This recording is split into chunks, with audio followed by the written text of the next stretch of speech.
in our communities.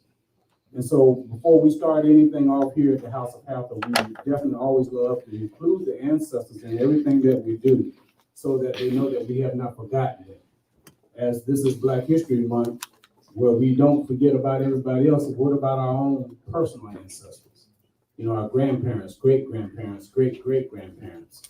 We want to make sure that all of them are included in on what we're doing here, because this intention that we're putting here today is going to last a lifetime for us, because at least they know that we're still doing the work that is required of us to do for our families and for our communities. So I want to say a short cleansing prayer for us so that the ancestors will know and they will see that we are here doing the work that they did before us. We call upon our ancestors far and near, fathers and mothers of our fathers, mothers and fathers of our mothers, to bear witness to all that we have done. And it is by your example that you continue to inspire us towards reclaiming our African minds, regenerating our African spirit, liberating our families, our homes, and our communities, and restoring our greatness as a people. We call into our midst your venerable ancestral spirit, radiating your great wisdom, your courage and dedication, and your unyielding commitment to victory by any means necessary. It is in the honor of our Creator, God, our ancestors, our mothers and fathers, our sisters and brothers, our children and their children, that we call upon you this day as a vessel, as an altar, and as a temple of your energy, your spirit, and your soul. Ashe. Okay, so I will turn the mic over now to Miss Q. She's going to come forward and let us know what takes place next. Thank you. All right, What? Good evening. Good evening. Thank y'all so much for being here. And thank you, Mr. Wright, for hosting us. We really appreciate it. We love it. The beautiful stores. So make sure y'all get a chance and patronize the business here. We love it. So thank you so much. It's an honor to be here before you all. I'm Christina Q, and I am the new South Carolina convener for Black Women's Roundtable, which is a part of the National Coalition on Black Sales Participation. Melanie Campbell here is our fearless leader out of DC. Ms. Cleola Brown is here for A. Philip Randolph Institute, and Melanie has chapters all across 13 other states where they have state-led conveners that host Black Women Roundtables, and they host events, they host conversations, they organize and they mobilize voters and registered voters, and they talk about the issues that are affecting Black women. And so, but we also wanted to highlight and have a moment for Black men, and and that's a part of the network that we have. We do Black Youth Vote events as well, but this is a time that we wanted to say, hey, let's set a table for Black men to have conversations as well, and help you all organize these moments for you all to talk about the issues that are important to y'all in this election, because this is such a critical time in this election, and we know there's so much at stake. We know reproductive rights are at stake, our voting rights are at stake, but we have a lot of conversations at home, and you have a lot of conversations in the barbershop, but we don't set time to have these conversations intentionally amongst different generations of men. And so I'm so happy to see all the men that are here, and I'm excited that my homeboys, Ty, Will, and Tuck, they graciously partnered with me on this in bringing you all out, because I know I always see their social media, and I know they always have the things with men and brothers. And so I was like, hey, can y'all help me pull something together for the Black men? And so we wanted to do a Power of the Black Men Vote kind of conversation. And so this is the time for you all to be here to have this dialogue. So I just wanted to bring greetings on behalf of NCBCP and Black Women's Roundtable, and thank you all for being here. But I'm going to turn it over to my brothers, Ty, Will, Tuck, and Tuck's gonna, I think he's, Jermaine, we're gonna call on you to come up, you know that. And I know you're trying to sit there and hide in the room. But we're gonna call you to come up, and I think Dr. Leslie will be here shortly. So Ty and Terrence, come on up, and you take the conversation from here. What's up, y'all? Now, I'm all about the vibe, and shouts out to Mr. White for the vibe in this atmosphere. Y'all feel it? It's a real good energy. So, like Christina said, my name is Ty Will. Give this other mic. Thank you, bro. Okay. Yeah. My name is Ty Will. I'm a local entrepreneur here in Columbia, South Carolina. I've been an entrepreneur now for 19 years, March of 19 years. So I have a professional barbering grooming space. I have a media production company. I have my own cigar brand. And I have a nonprofit organization called Established Champ, which focuses on Black male empowerment. I'm all about the Black man. I talked to my brother Ashford earlier, and we have a similar story that I didn't share. I didn't grow up with my dad. Right? I grew up with a lot of women in the house. Long story short, I knew I had to have a male's presence. So when I moved to Columbia at the age of 19, I got around all kinds of men. I'm a worship leader, musician, all that stuff. So being a part of that gave me mentors that trained me to be the man that I am. To this day, my dad and I don't have a great relationship. However, I can respect him because I didn't know what he went through at 20 having a son. You know what I'm saying? So it took me growing into that. So I'm all about Black male empowerment. Tonight, I will be honest, I am far from politics, okay? However, I still believe that we should have these roundtable discussions to share why we do certain things and why we don't do certain things. Y'all agree? I'm gonna pass the mic to my brother Terrence Tuck. Check one. Good evening, gentlemen. Good evening, ladies and gentlemen. My name is Terrence Tucker from the big city called Columbia, South Carolina. Born and raised here. My profession is right now, I have a mentoring project called the Tuck Project, and we're a male mentoring nonprofit where we mentor young men throughout the area. Right now, we have 150 young men that's in the program.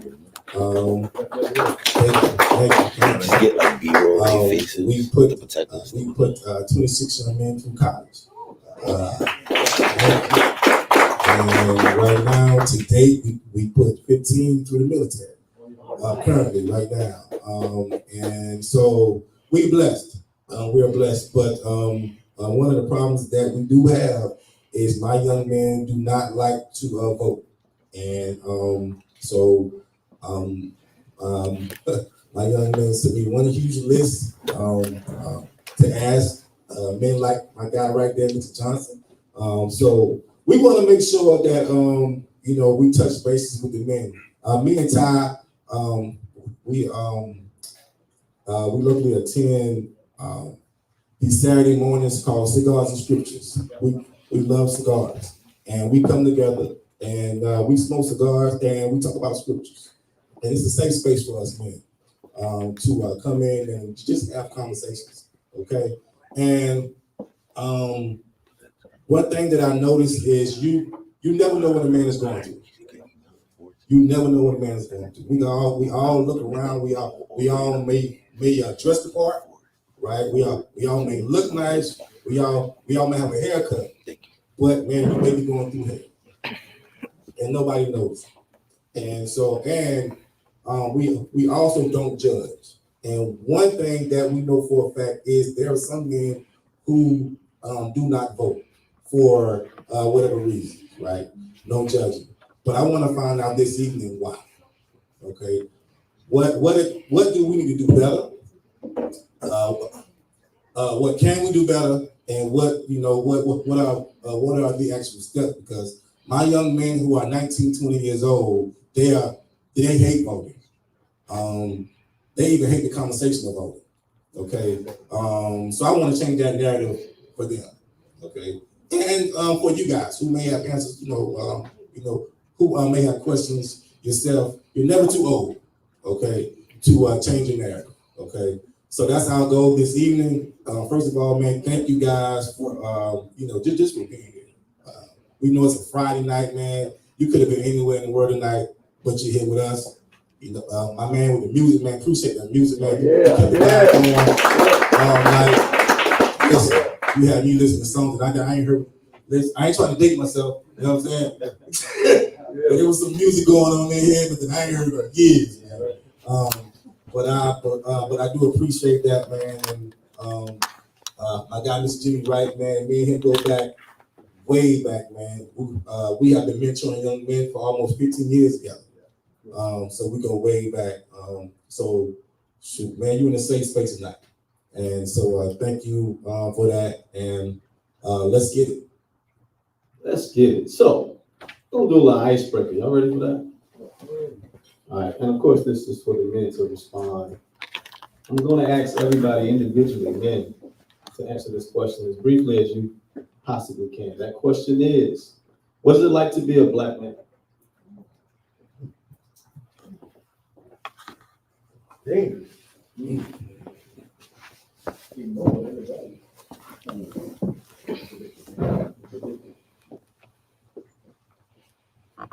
We're out of time. Time.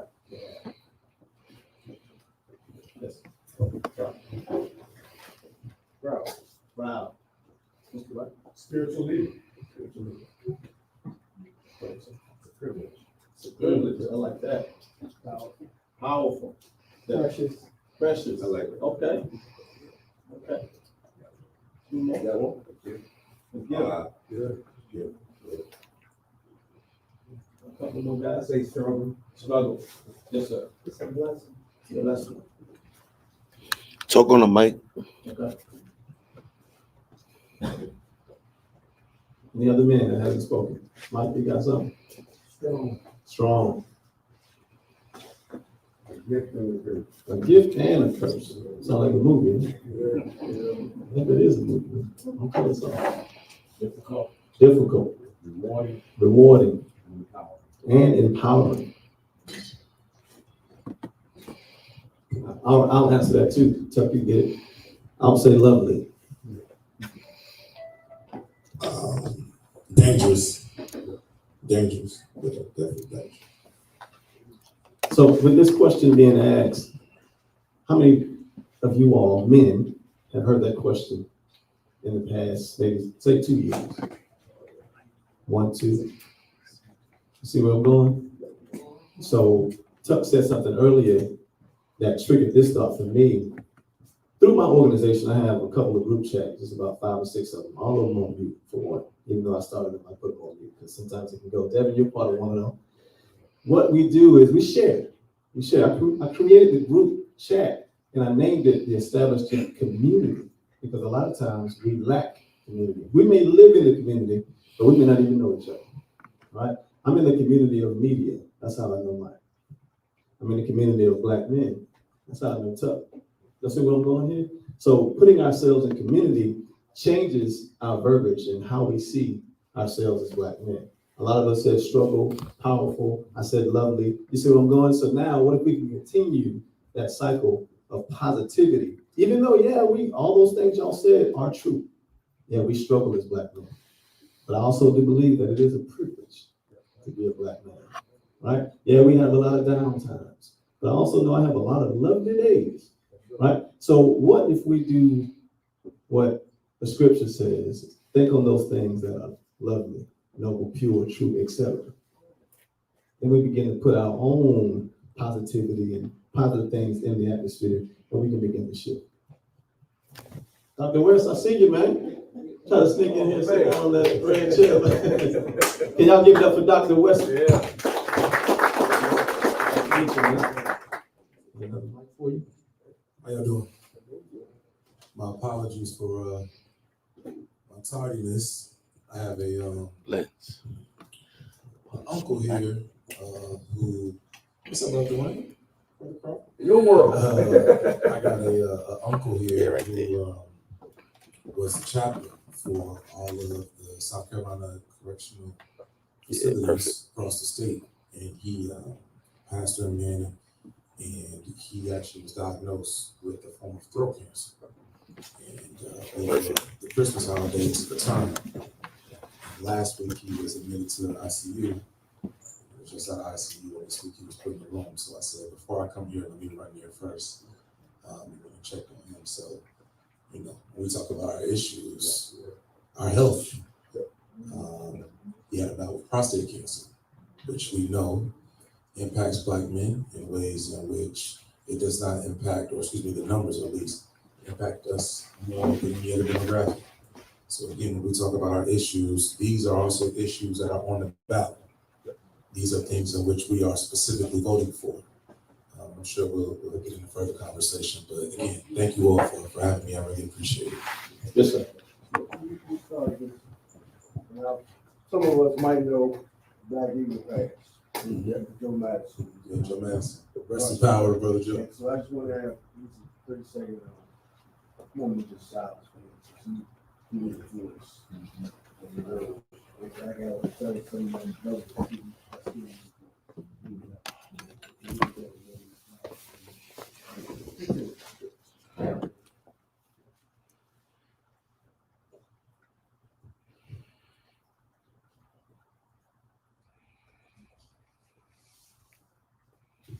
Thank you, good brother. Thanks for bringing that up.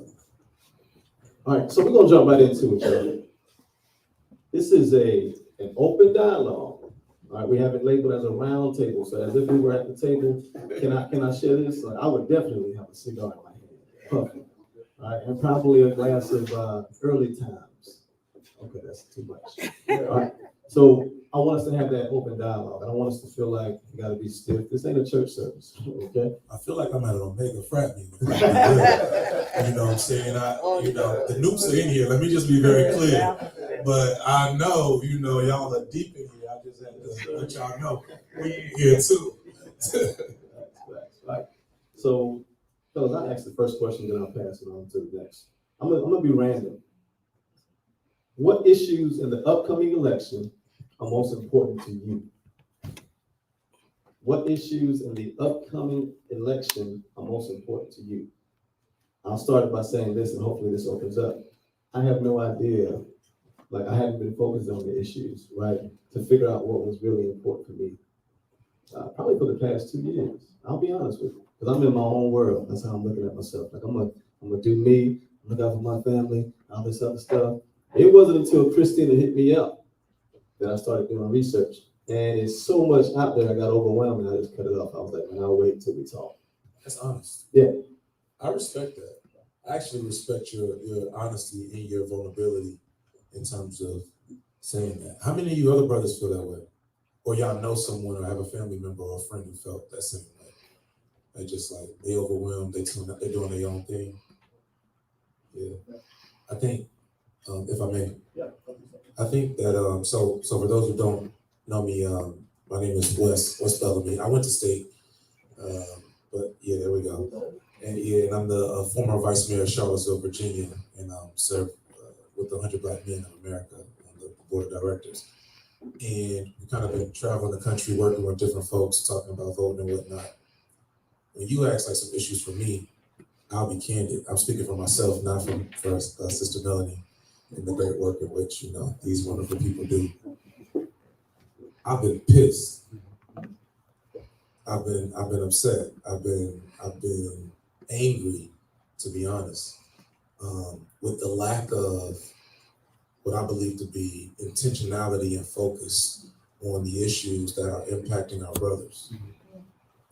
And I personally feel as if it is a consistent theme for those of us who are in the know or on the ground to do the lead work and be the communicators for individuals who haven't always given back or time. Can I be candid? Ms. Camp, okay. So if I can be candid, the president called me while he was running while he was gearing up to run, and he called my phone and said, Dr. West, I'm calling because I want to talk to you because I'm running because of what happened in your city in Charlottesville and the efforts that you led to remove these Confederate statues. We can't have that. We can't let Trump do this again. I'm running because of that. And I said, oh man, I appreciate that. I hope that, hope we can see you here. I hope that you'll come down and talk to the people, touch the people.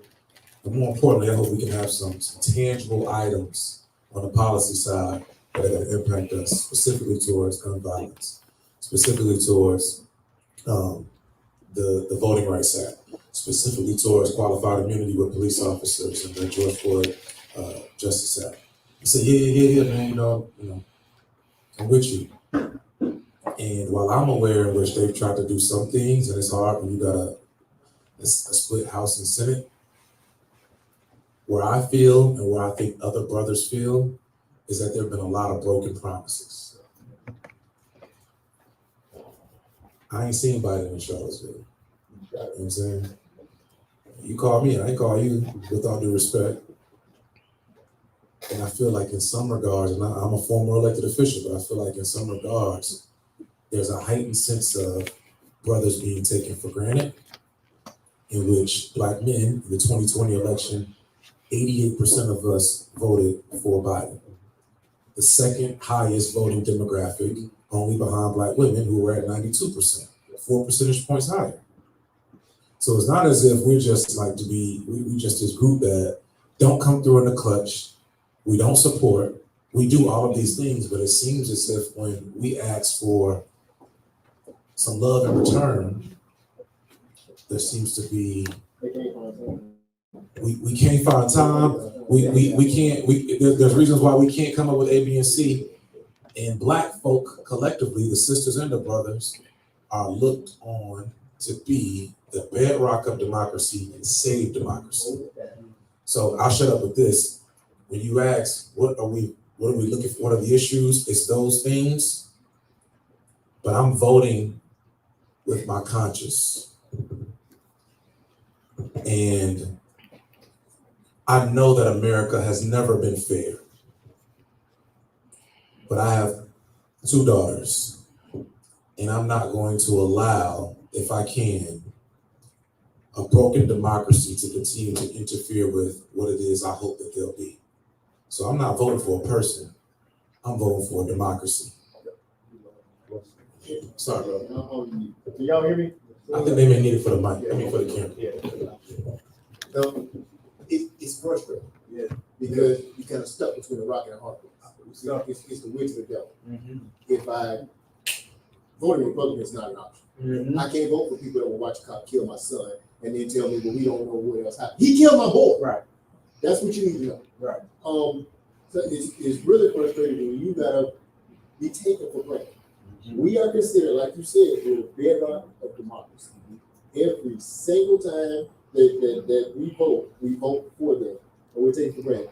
If 50 years ago you were in the same position that you are in right now, 50 years later, if we had 4 million acres under ownership in 1912, we have 7 million, 2012. We lost ground, we lost equity, we lost money. Why is something being done about that? Right. What is that we want done with that? And the frustrating part, if I vote for you, you continue to take me for granted. You tell me, we used to be conservative. I'm sorry, I go off on this. No. Please, bro, that's what we talking. We used to be a conservative set of people. Dr. King was a preacher, was a Baptist preacher. So you ain't gonna tell me that he supported homosexuality. Are we on TV? Because I'm gonna show you what that really is. It started with bull. And we get we've never supported that crap, but now you're telling me that we've got to support that in order to be a Democrat. It's the tail wagging the dog. They literally tell us what we have to do to be a Democrat. Hold up, Chief. We held you up. If we stop voting, you lose ground. Do I need to tell? If I can. With those numbers you just stated, 88%. Yet after the election, the narrative was that it's a flock of us running over to the Trump. A bunch of Black men voted for Trump. Misinformation campaigns, man, they real. But what I feel like right now is that they setting up Black men to take the fall if he don't win. Well, it was Black men that didn't get out and vote and turn the tide for us. Right.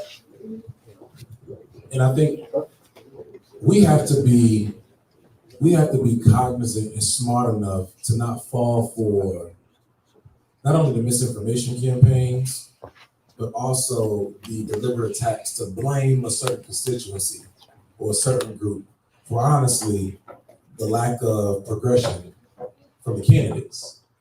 It's the candidate's job and responsibility to get our individuals to vote, not the constituents. I say that again as a person who ran elections, won elections. It's not y'all's responsibility for y'all to convince everybody else to vote for me. That's my job, my responsibility. But again, I think that, I only can speak for myself, it's imperative that we think about democracy and not a candidate. And For me at least. I get what you're saying. And we go through this every cycle, every 2 to 4 years, we really gotta get out and go do this work. And my thought is this, too, folks, I understand we gotta support democracy. If Trump wins, he's king. He's over. He's not getting out. He's already talking about removing that, the amendment that stopped, the president from having more than 2 terms. He was already talking about that. If he gets in, the Republicans are cowardly enough to do it. They will find a way to adjust that amendment so that he can stay in. So he'll be king if he gets in. Right. At some point, though, we have got to make a stand. And this may just be idealistic, but at some point, we have got to say, okay, you've taken us for granted long enough, let's go back. If my community is still suffering from the same thing that suffered 50, 60 years ago when Dr. King walked, there's a problem. I'm an entrepreneur too. I'm a heavy entrepreneur, and I think that we have to do some kind of economic development in our community. I used to fuss on Facebook. I didn't have as much juice as you boys got doing this, but we had, matter of fact, in Jimmy, we had us other spots. We were doing these type of shows, Black Men Know. We've been doing this for a long time. I stopped talking on Facebook about it. I got to the point where, okay, I'm going to develop these businesses. I'm going to go in the community and touch them where I touch them. I'll build up from there, and then I'll come back to it. But So let me ask you this question. Sorry, can you up? Do you think, and I think there's a mic. So in some, in some regards, could the response be? And I'm not a surrogate for the Biden campaign. I mean, I think I've made it clear where I stand. But in some regards, is there a lack of information in the resources that the White House and the administration have, not getting to persons who are on the ground? Which is why in some regard we feel as if we're not getting certain things. For example, like they just passed a multi-billion-dollar economic development plan specifically focused on Black and brown entrepreneurs. But do we often receive any of those resources, or do we even know about it? And so you said no. Yes, sir. So regardless of who's in power or who runs anything, we have a Talking to Mike? responsibility. I can't hear you. Regardless of who's in power or who runs anything, we have the responsibility to continue to do what we're doing in our communities and in our neighborhoods, regardless of who's the president or who's the senator or who's in Congress. We still have a responsibility. I'm from New York. I've been in the Koch. I've been in the Giuliani. We come down here, and Trump been president, Barack been president. Change was coming. Change never came. No, we don't know a lot of the things about grants and things in our community. I run a mentoring program too with Ms. Tracy Oakland. She has Princess Empowerment, and I have Boys to Men. And we're a young group, and we're just trying to get our feet in there and get the information. I have a high school teacher that taught me English back in '92, who's helping me now, who's seen what I've been doing in the community and what I've been doing since I've been a student of his, and he's reached out to help me. So no, there's not a lot of information for people to know, but at the end of the day, we as a collective of people have the responsibility to get out there and do what we do, regardless of who's making laws. I voted today. For Biden. I know that Dr. Cornel West is running, but I already knew, honestly, that he wasn't going to win. I had the research for myself, but if I don't have that in myself to go look for who's out there running, then I wouldn't have known. I was like, wow, Cornel West running for president? I didn't know that. So I just went ahead and voted for the one that I know that is going to win, regardless. I just wanted to say this, and I'll put a disclaimer before I say this, that I worked in the South Carolina legislature for over a decade. When I left, I started an organization called South Carolina Voter Association to help push the vote. I now own a media company called the Minority Information Network. We're the largest minority-owned media company in the state. And I say that because I do a lot in terms of journalism work, investigative work. And I've talked with Democratic candidates. I have worked for every presidential candidate since John Kerry that has campaigned in South Carolina. So when I say this, I'm saying that I love the concept of power of the ballot. But when you're dealing with politics, there is no power unless you use your vote as a weapon. If we are always taught that get out and vote, the problem with that, and by no means am I saying not vote, is that there is no accountability. If all I have to do is say I'm a Democrat and I get your vote, there is no power in that. And I've worked with legislators, I've worked on legislation, and I've read legislation, and it's one thing that I know, that we as Black men do not understand policy. A young Black man on his way, 5 o'clock, driving down North Main from work is 3 times more likely to get killed if he's stopped by the police than a white young man with drugs in the car and warrants. That racism plays a small part of that, but the large part of that is policy. There is no accountability on policies. We as men as Black men, have to become men and stop falling for the boogeyman mentality. If Trump gets in, if the Republicans get in, this is gonna happen. If we get in, my man said, Barack's been president, Trump's been president, Black men are still dying. You started, what's the most pressing issue? That would be a valid question, but our issues as Black men have not changed since the late 70s. We're still dealing with the same stuff. Biden, the Democratic administration, has put forth no tangible policies to reform criminal justice reform. We're serious policies. Your vote has to be a power.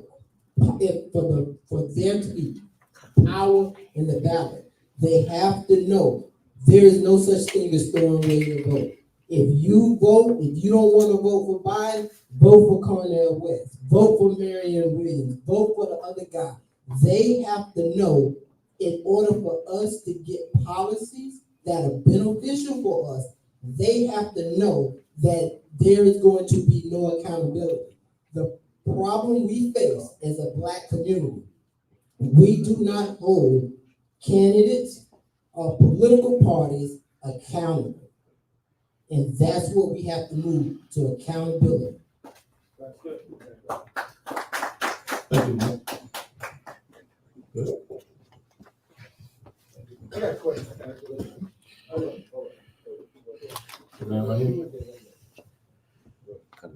Okay. Appreciate you. The question I have is, from what I keep hearing, I've been doing the GOTV thing for the last 9-10 years. What I'm seeing, and this I'm taking back to Obama's day. Everybody, when I voted for Obama, they thought it was just done. We were good. We had a Black president. How many people actually voted in the midterm elections?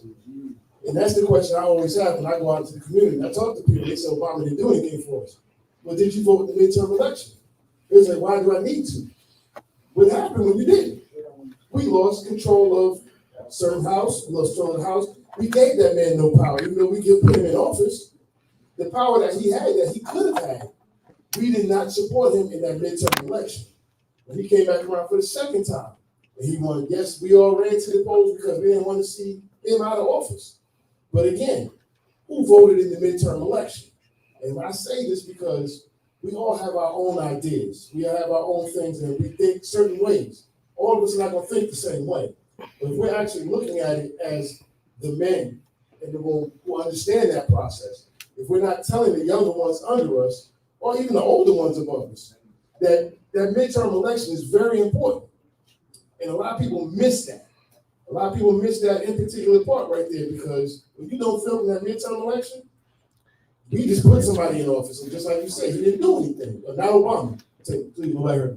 You know what I'm saying? Just even with Biden, I have my doubts and everything when it comes to him. I see things that I know he hasn't done. But somebody said it earlier, you're kind of choosing the best of two evils. You know, and when you have the best of two evils, we're not going to progress. But I think throwing the vote away, as some people say, and we vote for Cornel West, I have nothing against that brother. But I know he has no chance of winning. And if we give that vote away, and we're saying that, okay, honor our vote, we're looking for the honor of that vote, but still, we got another 4 years of this man that's coming in and talking about he's going to be a dictator. He said it straight up, first day in office.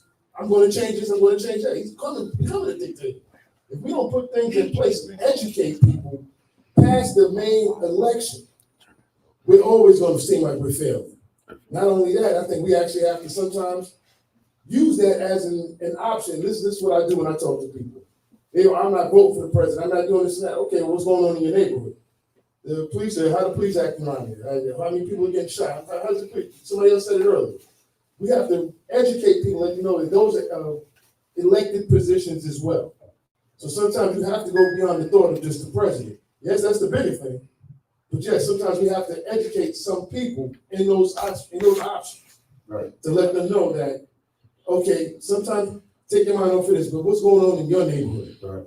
If we're not educating them and making them see it from their eyes or from a level that they can actually see instead of looking up here at the president, you got a judge that's been put in office for the last 10, 12 years who keeps locking everybody up that you know. Right. They keep doing the whole gun control thing. Everything is still screwed up. You know, and I think part of it is we have to educate our brothers, our younger sisters, our older brothers and sisters, sometimes the elders. We have to let them know. And we were out canvassing today. The lady said, well, I don't know if I'm a vote. Why not? She had no answer. There's a young lady, Jill Taker, I think her name was, we was on the college campus earlier.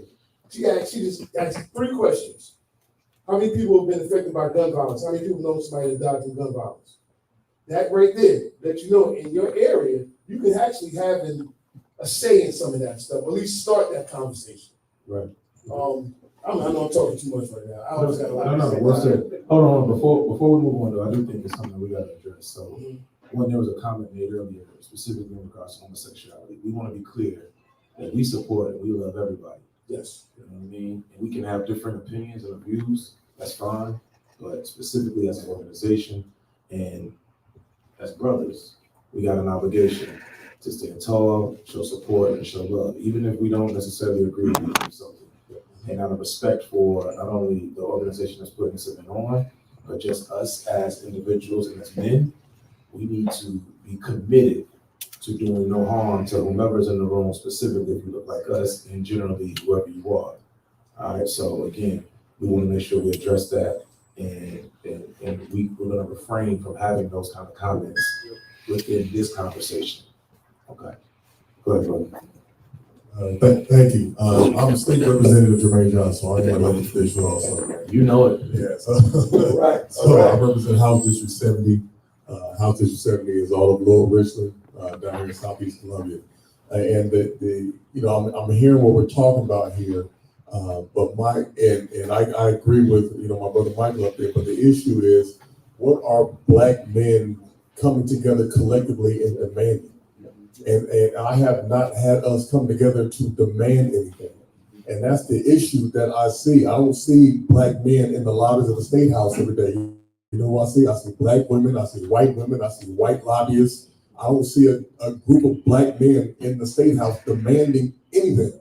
They're not demanding anything. So, and that's the problem that I'm dealing with. And I'm gonna give you one story that just happened a week ago. It was a week ago. So an issue that I know is hurting us is the family court system, the child support situation, and how they're trying to take Black men out of the household and utilize the child support the kids to come get Black men.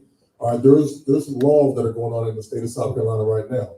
Right now, if you are married and you are and your wife cheats on you and she gets pregnant and has a baby, you by law are responsible for taking care of that child. Also, in the state of South Carolina, if you are unmarried and you have a child with a woman, you have zero rights to that child. All right, who does that hurt? That hurts Black men. You can have no visitation rights, but she has the right to take that child, move to Alaska, and put you on child support. What happens also with that law is that as soon as you get behind on child support, you can go to jail for up to a year for every single child that you have. All right, up to a year. I saw a judge, I voted against a white judge because I saw him sentence a man to jail who had a zero balance on his child support because he said he did not pay it the way he ordered him to pay it. All right, so these are some of the things that I'm on a bill and I'm trying to change. Stop. Give me 6 months. I'm sorry, brother. Let's make sure that we all hear. Yes, I hope y'all are hearing what I'm saying. Gave him 6 months in jail. He had a zero balance on the child support and gave him 6 months in jail. The man had a job and everything. All right, so when this judge came up for re-election, I voted against him. I was like, I don't want this guy, man. I saw what he did to one of my black brothers. All right, so I've got some bills in the State House right now. You know that they can suspend every single license that you have for child support except for a lawyer's license. So that means if you drive forklifts, they'll suspend that. If you're a pilot, they'll take that. If you're a dentist, they'll take that. Any license you have, they will take that from you. That hurts black men. All right, so the issue that I have with black men in particular, because I'm out here fighting. You see, I'm here with y'all tonight, right? I'm always out here fighting. And I've got some bills in the State House to deal with some of these issues. All right, so one of the things that we're trying to change is the fact that if we prove that the child is not yours through a DNA test, you should be taken off of child support immediately. Everything should be dropped, right? Right now, it does not matter if you are proven to not be the father because they call it bastardizing the child. I have a bill that came up for a hearing about 2 weeks ago. You know who showed up for that hearing to testify? 2 people that I called. 2 people. But you know who was in that room? White women, white lobbyists, all those individuals. We are not there. And I asked people to show up. I put some stuff out there. I talked to people. We don't show up. We don't show up. So you leave people like me up there looking like a fool who's trying to fight and trying to do these things. You know what I'm saying? So I've been this way on the Mercer County Recreation Commission. I was always trying to fight for us and trying to do these things. But we've got to show up. We've got to show up. And I think we do a better job. Yeah, we got to hold some accountability. If I can, what time would that be going on? I'm asking for a reason because a lot of times when they hold events like In the mic, brother. a lot of times when they hold events like these, they hold them during the day. Most of us at work. So if you doing that and you say, hey, I need 20 brothers to come up here because they're trying to get this thing passed. But when we got to be there, bro, 11:15. Yeah, I get that, but we have to sacrifice. Go back. You either show up for 2 hours or you go to jail for a year. Which one you gonna choose? I mean, all right, so if he working, he damn if he do, he damn if he don't. Let's be 100 though. Yeah, we got everybody ain't working. Everybody definitely ain't working. Everybody not working. And I'm not making excuses. I'm not saying that what your point, the point that you made, brother, isn't valid. I'm saying, all right, we ain't gotta say everybody. We're the first, I ain't say that. No, yeah, you didn't say that. I know if you go out your door, how many people you see look like you going to work? Out my door? Yeah. I work at HBCU, so damn everybody. But I feel you. Yeah. It's not many. I got you. When I walk out my door, I see a bunch of people who look like me going to work. Yeah. So that ain't even crossed my mind. You know what I'm saying? Like that. But if that's the case, we gotta figure out a way to change some things. Or you want to go to jail? I mean, it's one or the other. So when we talk about, if I don't go to work. Yeah. So when we talk about tangible, when we talk about tangible solutions, right? One of the things that I think Brother Johnson, who was, everybody can look up his track record, has been doing phenomenal work. We have to not figure out because it's already on the books and we know how, but having designated lobby days collectively, these are things in which we know we can do. The Kappas, the Omegas, 100 Black Men, the Missed one building. Noble. No, we didn't.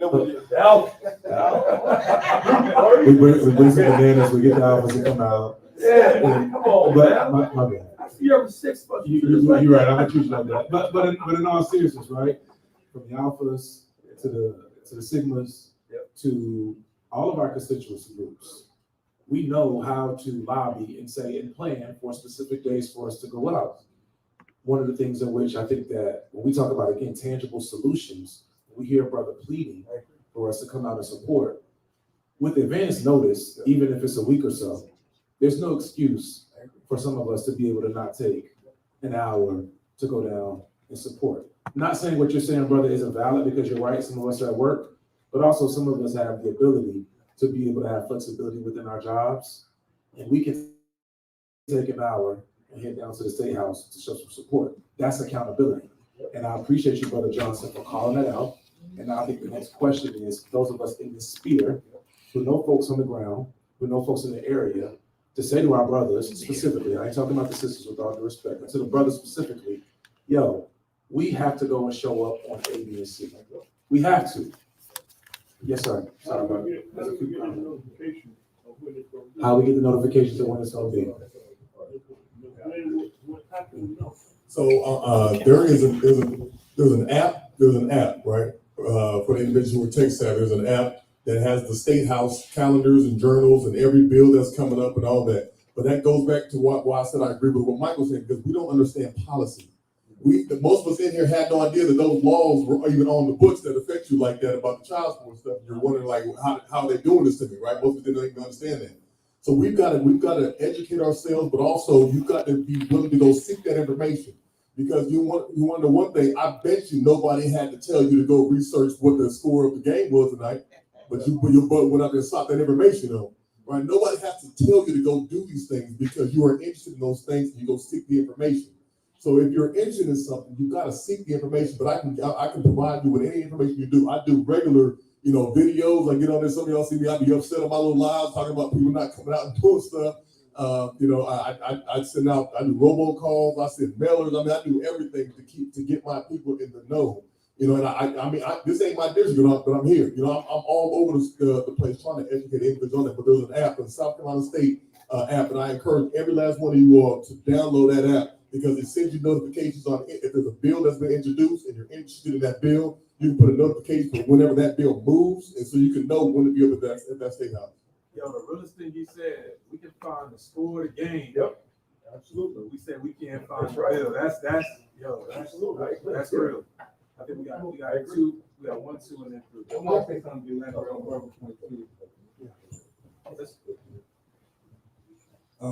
This is my brother right here. I've read a couple books by Milton Friedman, and he won the Nobel Prize for Economics in 1970.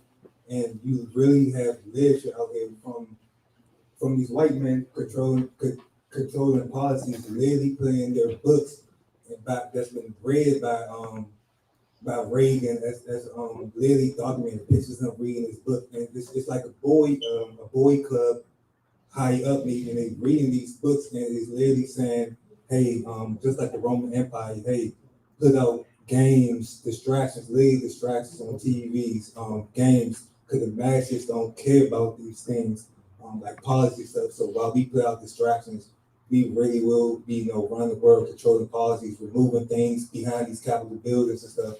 So it really is up to us, like you said. Nobody gotta tell y'all the score of the Ravens Chief games. What CJ Stroud, what his stats line looking like, but we really gotta hope. We just can't hold Obama, Biden, these elected officials accountable. We really have to hold each other accountable, because nobody gonna come save us but us. So that's just the reality. We're gonna go 1, 2, 3, and 4. I just wanted to clear up an issue because voting is so important. Our ancestors died for us the right to cast that ballot, not the right to win. There is every campaign, there's thousands and millions of dollars for voter mobilization. Get out the vote. There's $0 spent on voter education. And that is so important. We've got to educate ourselves. We're not voting so that he can win. We're voting so that we can win. And it does not matter if that's a Democrat or Republican.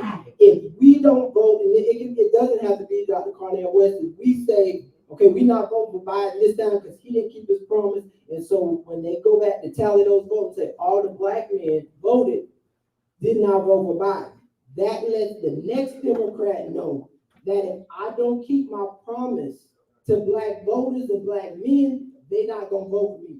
That's how you get power. You do not get power if your vote is guaranteed. I worked on several campaigns where I did the budget, and I was told, I'm not saying no name, when I wanted to earmark money for a Black community. I was told, we don't have to spend that much money in their community. They're going to vote for us anyway. Put that money where we got to fight for their vote. We're not respected because we bought into that fallacy, that myth, oh, you gotta win. If I vote for them, I'm not gonna win. So I throwing away my vote. No, our ancestors fought and died for the right to cast that ballot.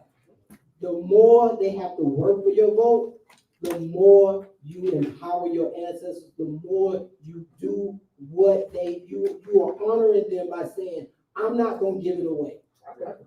And that's all I want to say. Don't fall into the myth because there's millions of dollars.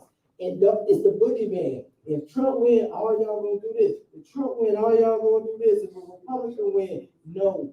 We want, like Jermaine said, we want our issues. We want policies specifically to deal with our issues and the things that are hurting us or impacting us negatively economically. Just a couple of things. First of all, I want to thank you for affirming the importance of inclusivity in our space. Dr. King said we are part of an inescapable network of mutuality. And I believe that includes our LGBTQ brothers and sisters. So I just want to thank you for acknowledging that. But the second point I want to make is this. Gil Scott-Heron famously said the revolution will not be televised. But I often say the revolution is going to have to be legislated. And it's going to have to be signed into law. Please don't. Please don't. I'm telling you in advance. I got a trademark. But it's going to have to be signed into law somewhere. Whatever political revolution you want to see has got to be signed into law somewhere. I think the challenge that we have is that we've been disappointed for so long that we've lost political imagination, right? And so the challenge is, how do we inspire, reignite that political imagination? I think it starts with asking Black men, what revolution do you want to see? So what revolution do you want to see? I want to see our communities healthy and thriving. What does that look like? For me, it looks like every child of God being able to live into the fullness of his or her potential, right? And that starts with what education looks like. It starts with how they're empowered to walk into the fullness of who they are, right? And that's my vision, right? But I think we have to have the conversation. Part of it is that I think we do political engagement wrong. We show up the 5 days or so before an election and we pass out some lit and we say, go vote. That's not enough. We've got to start talking to Black men, and especially young Black men, about what kind of change do you want to see in the world, and then walk them through how to actually see that change come to pass, right? And making sure that they understand that the vote is part of that. The vote's not the entirety of that, but the vote is part of that, and it's a critical tool. So you said something, we're gonna come to you, brother. I just want to make sure you reiterate this point. So to be clear, that question, which is when you give your comments, and the brothers, whenever you all give your comments, if we could also answer that question. What does a revolutionary future look like for you specifically as a Black man? Again, give your comment, but also answer that question. One thing that you described, brother, in terms of building this, I'm not going to call it utopia, I'm going to call it our future, because I believe it can come to fruition. It requires work.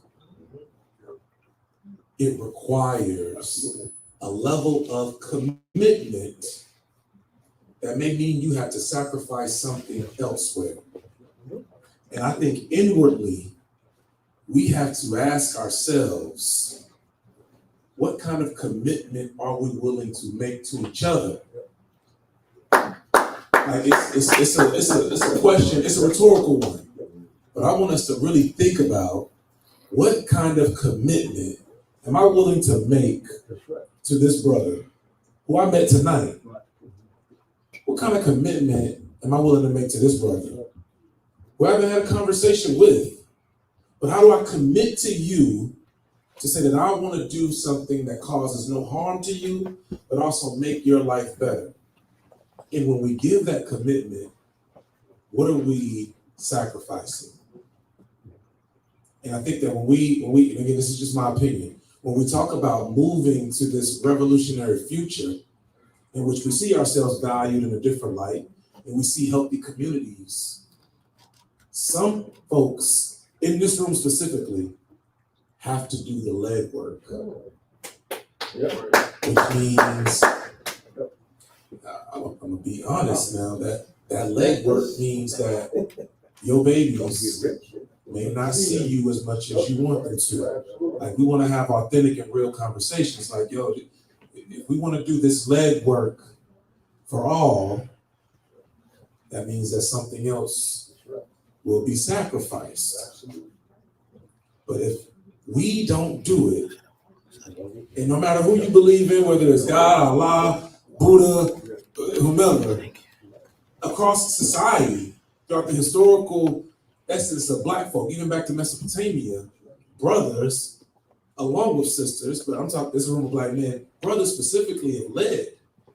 So again, the question becomes, what level of commitment are we willing to make and what level of sacrifice to bring forth this kind of future? I'm sorry about that, brother. I went on a rant. And we in your house, so you go ahead, brother. You good.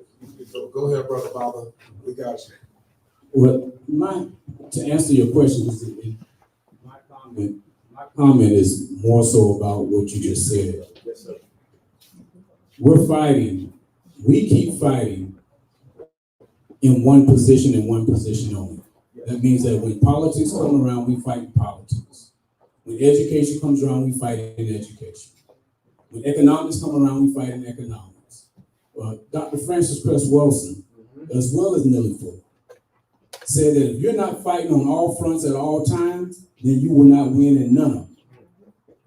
So we want, if we're all vessels of God, we're vessels that are being used to do work that's supposed to be done for the body of God. So that means that some of us may be, and I like to use this analogy because it fits with what we're doing right now. Some of us are the eyes of the Creator, of God. Some of us are the muscles. Some of us are the voices. Some of us are the assholes, right? And we need them because if the asshole clogs up, that means you're gonna die, right? I ain't never heard that. That's good. Right? That's good. I ain't gonna lie. I ain't never heard and that. And so we keep using, we want to use assholes for the eyes. Okay. We want to use somebody's heart to be the brain. You have to know what type of vessel that you're asking to do the work that you want them to do. And so once you understand what vessel you have in front of you, now they can be used because they'll sacrifice because they're being used as the vessel for what they've been designed to do. And so what we need to do, you have a group of men here right now, but you don't know their background, you don't know what their traumas are in their life, and the traumas sometimes dictate what they're willing to do. And we all been traumatized. We have ancestral trauma that's a part of us. And that leads to whatever else that we're going to decide to do. So our issue is multi-tiered. And you can't just say, well, let's go out here and let's vote. Let's go out and go to legislation. Because if my trauma is much greater than what you want me to do, then the hell with y'all. I'm going to do what I've been designed to do. Okay, so my wife and I, we own this store, right? So we said we want to make sure that, our part in our community is to make sure that we have a safe place where we can have conversations without having issues with anything else. So that's a part of us doing our part. Now, it doesn't mean we vote. But my wife may vote different from me. Sometimes I'm a radical. If I don't like neither one of the candidates, I'm not going to vote for him. Say the lesser two evil is evil, as far as I'm concerned. Whether you less or more. I do vote more in local elections because that pertains more to us. The governor, as far as I'm concerned, is the president. Because he can take whatever the federal government gives and say, we don't want it. As he's done. As he's done. So therefore, I'm more for, so I do local election. If Biden, I didn't vote for him. I didn't vote for Trump. I didn't vote for none of them. I voted for Obama the first time. I didn't vote for him. I didn't vote at all the second time because when he did have the people in the cabinet, he didn't do anything. When he had the House and the Senate, he didn't do anything. He wanted to do kumbaya type thing. Okay, so the second time, Nah. I can't swim with it because what affects my community is more local, not national. They don't know nothing about us down here in South Carolina. I mean, they do, but they don't. You tell me, you know, the Obama gas station up the street? Yeah, you might know about it now because how much been plastered on the news. But at the same time, but at the same time, it's the local election that we have to be more because we have immediate reach on them in some type of So way. let me ask this question to your point, and I know the other comments. How many of you feel as if you vote consistently in your local election? Okay. How many of you feel as if you vote consistently in your state election? Okay. How many of you feel as if you vote consistently in your midterm election? Okay. So to a certain extent, the beef, and I'm using the word beef loosely, the issue isn't necessarily in the room.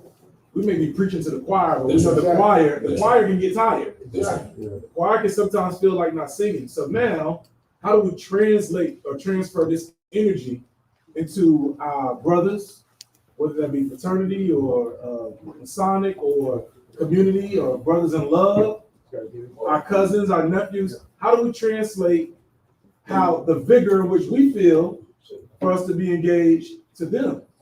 I had one more point that I wanted to make. It's your house, yes, sir. No, I had one more point I wanted to make. Most of the men that I talk to, when we talk about what it is that black men are looking for when it comes to politics, they want their family. They want their family because the system already understands and knows that the power of the black vote is really the black family. And when the family's not together, then you can pitch them against each other when they're not together. So the power that we really need is in the black family. It's not in the black woman and then what does the black man want? No, what does the black family want? Because that's where the real power is. We keep having conversations in separatism, where we're saying black women, black men, right? We need to talk about what does the black family want. And when the black family is together, then we can do greater things. That's when the sacrifice can come in because now my wife and my children are on board with me, but you don't even have black men and black women together. And you talking about sacrifice, I'm by myself. What, you understand what I'm saying? So let's get the black family back together and then we can talk about doing some work. Okay,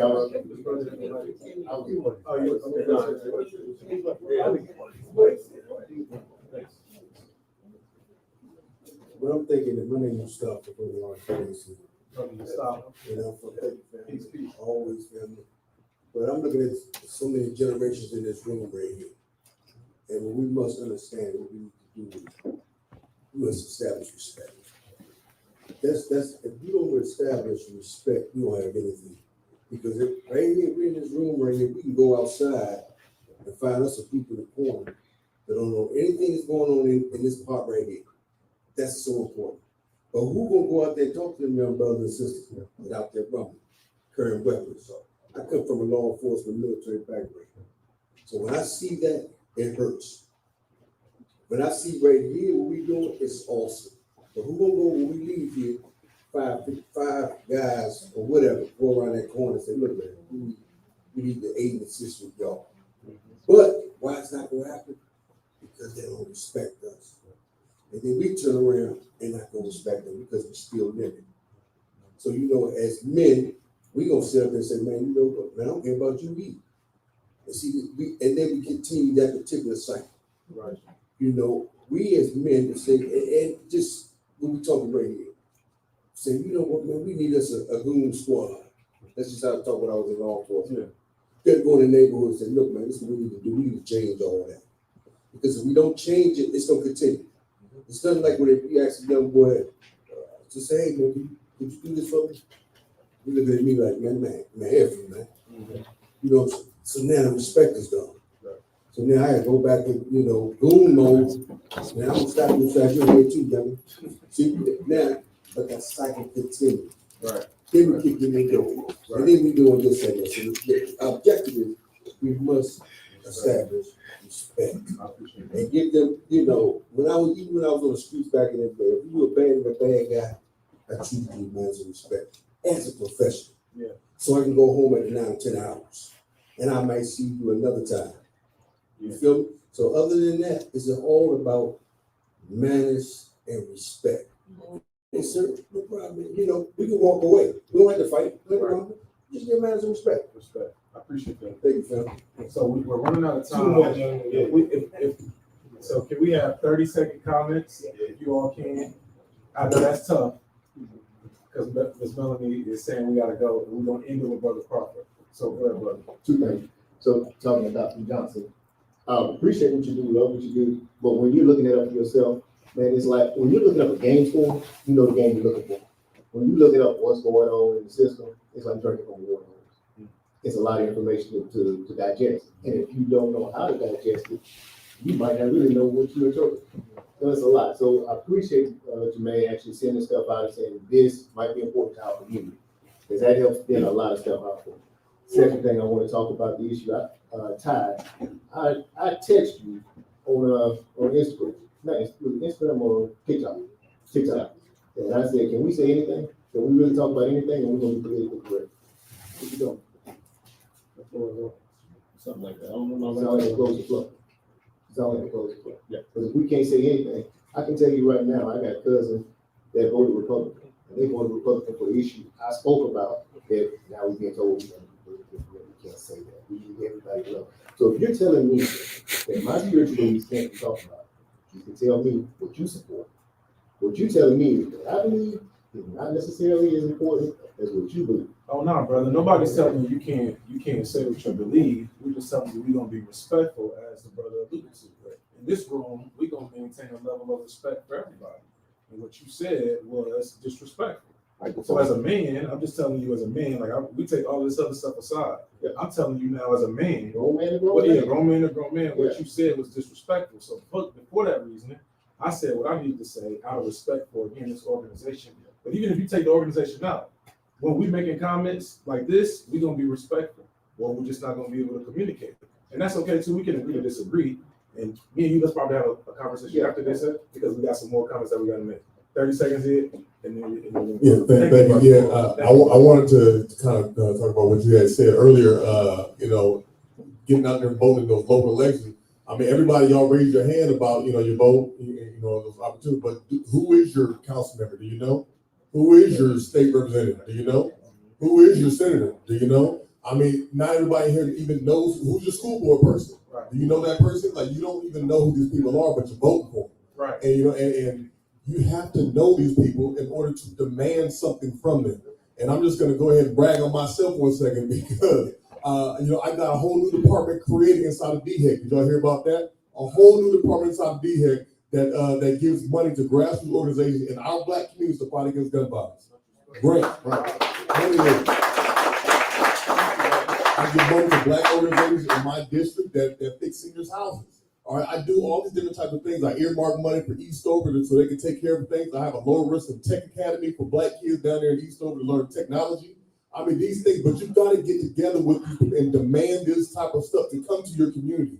I tell you, we care about that vote. You get 10, 15 Black men together to go demand something from those people, they're going to give you something.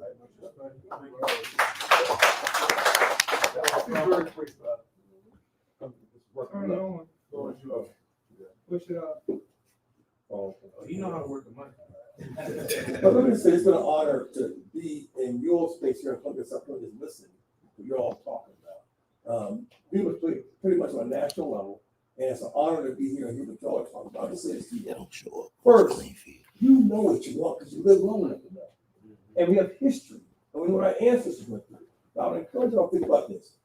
Don't get caught up in all the thousands you're hearing. Right now, Biden needs our vote. And just so you understand, I voted for the man. I've had many conversations. I ain't happy. But I would encourage you all to really think about how do you leverage this moment in time. Secondly, I would encourage you to leverage your organizations, your crafts, masonry, church, 100, whatever it's going to be. But give each other some grace. You ain't got to know all the answers.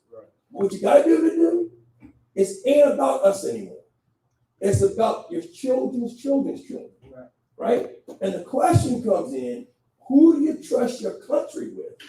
And who do you really think actually cares about what? Not you, me, about the second and the third and the fourth generations come by. Look, guys, I ain't trying to preach to y'all, but all these groups we part of the church, all these groups, I'm an alpha, right? I'm holding my fraternity account. Now, Bill, real quick, we had a meeting about you a week and a half ago in DC. And I said to the one or two black men at dinner that if there's one group I would bet on is for us back to the old days and bring all of us together and sit in our tent and say, what do we want? Or we're not going to accept, or we are going to accept. And I'm bipartisan. I'm not saying vote for this. I'm bipartisan. But I'm saying to you all, you're not coming from a position of weakness. And you're not coming from a position of being from a deficit. But I'm saying to you all, we got to go under a wide tent, put all that BS beside us and say what? What are the 2 or 3 things we want? And use this moment in time to leverage your vote. And let me also say this. I'm not suggesting votes don't fix it. I'm saying right now the crisis is what? Our democracy. We can fight 5, 10 years or something else. But do not give your constitutional right and play games with it. You know it needs to be done. And one thing about black men, we grind. I don't know y'all, but if you're here, we grind. We do it has to be done. But yeah, but let's talk offline, man. We're talking about it. Thank you, brother. We're gonna have our closing remarks by the mother of the civil rights movement. Sister, the leader, the incomparable Melanie Campbell. Y'all give it up for Melanie Campbell.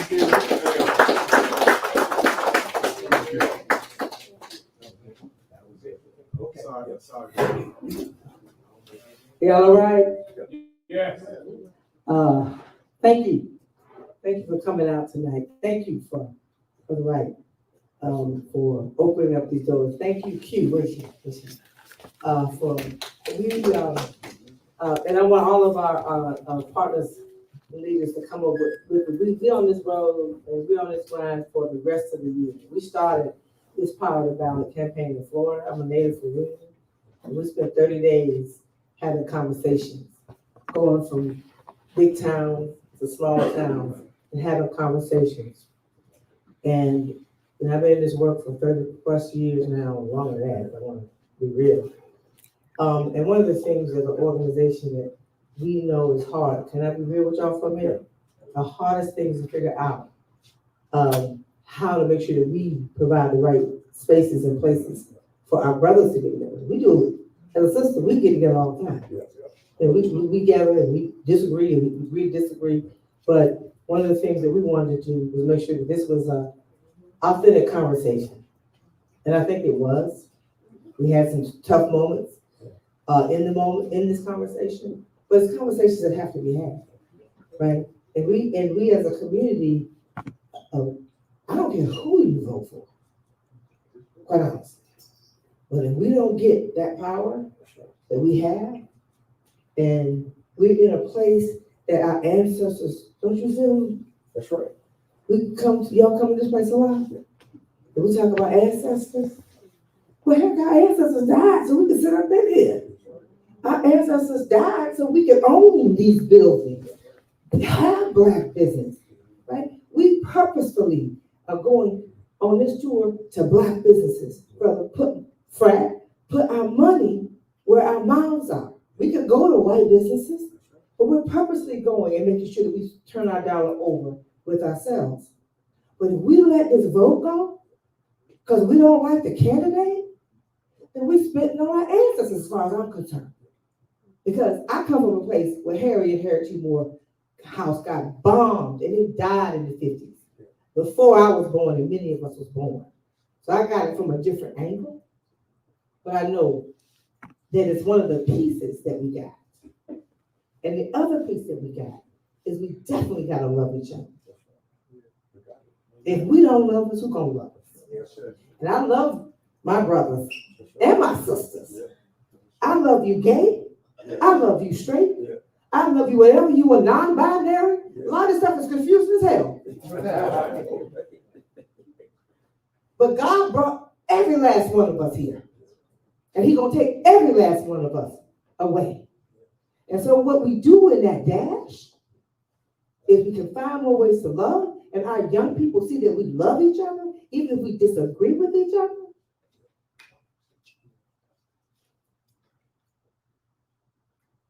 that's all I'm gonna say. And so I want our partners and my chairman, my sister chair, my little, she chair everybody. Come on, Cleo Brown. Cleo Brown from South Carolina. Been in the labor movement for 54 years from Charleston, South Carolina.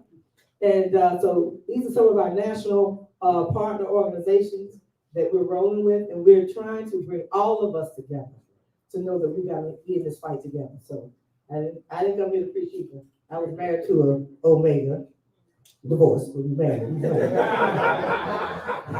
All right, brother, so we appreciate y'all coming out. I'm gonna take the mic from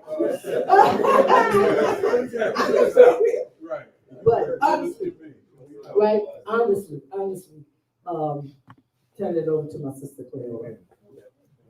All right, good evening, y'all. Good evening, good evening. Now, we consciously wanted to not have a female voice this evening. Yeah. This was your forum. This was your opportunity to exchange your ideas and have a full discussion. But we almost had to nail Melanie to the chair so that we're real clear about this as the discussion rolled on. And one of the things that I want to say tonight before I say good night to you is that no matter where your thoughts and principles are, there's going to always be someone that agrees with you or someone that disagrees with you. Sure. But as Black men, we are proud when you can have a discussion and state what you feel without harming anyone else. So we say to you, thank you for pulling this together. No one had to come out here tonight, but you're here. Yeah. And we are absolutely proud to see our next here. So we got your back. We hope you got ours. We know that all of you have always been there for us. And when you don't come, we gonna come find out how come. We can look at you and don't have to say a word. We can communicate just with a look, and you know something is wrong. But it's always something that pulls us together as family. We love you. We can't do nothing about it. How about that? Yeah. Can we just give it up for Melanie and Carol? Such amazing leaders and inspirations. We all have a role to play. My name is Abdul Dasumu. I founded and I lead the Young Black Lawyers Organizing Coalition. And we have been traveling the length and breadth of this nation for the last 4 years, mobilizing, fully funding Black lawyers and law students to travel to our communities to educate and empower Black voters. And we have 3 students here today, and I just want to acknowledge them because they've taken out time from their law school schedules. They got busy lives, but they have taken out time to be here, to educate, to walk the block, to talk to our folks, to talk to young people. So I want them to stand up. 3 students from Howard University School of Law. And we don't need to start any fights tonight. Y'all in Bulldog country now. Let's finish up these comments before we fight. That's right. But we all have a role to play. And that's the contribution that I'm proud to make in this moment, to make sure that Black lawyers understand their role in empowering the community. And I'll just say this one last thing. Let's always remember to ask the question, what revolution do you want to see? We got to plant that seed in the minds of Black men to have an idea, to have a vision of where we want to go. And then we can talk to them about the tools we use to get there. Thank you. We who believe in freedom cannot rest.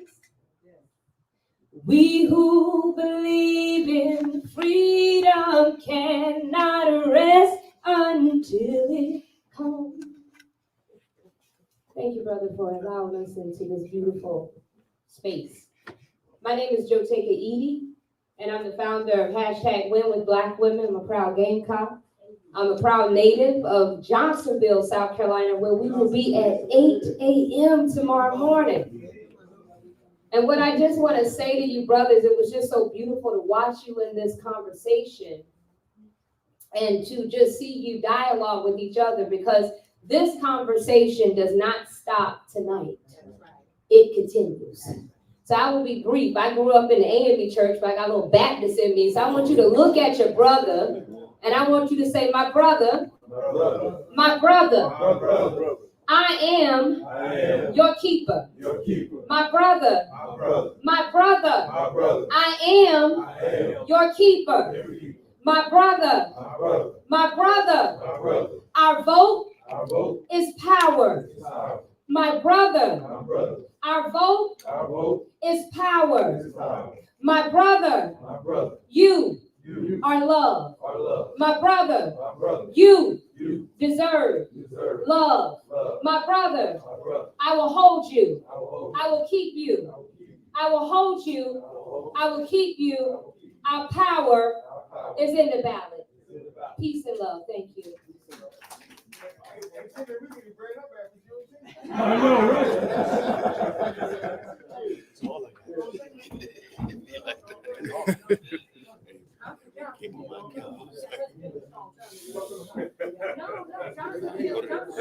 Okay, before we all leave, I would like to.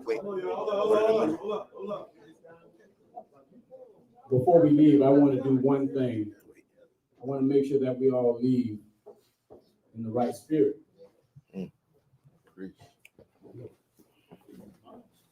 O great ancestor of all ancestors, we invoke you so that you will cleanse us of all negative energies that surround us, that you will break all work of negative magic that is against us, that you will take away from us all envy, evil, bad luck, and invincible enemies, and that you will bring protection, peace, and prosperity into our lives, into the lives of our children, into the lives of our children and our children's children, our families, our homes, and our communities.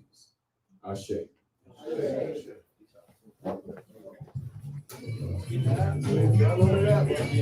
Can't handle the whole weight.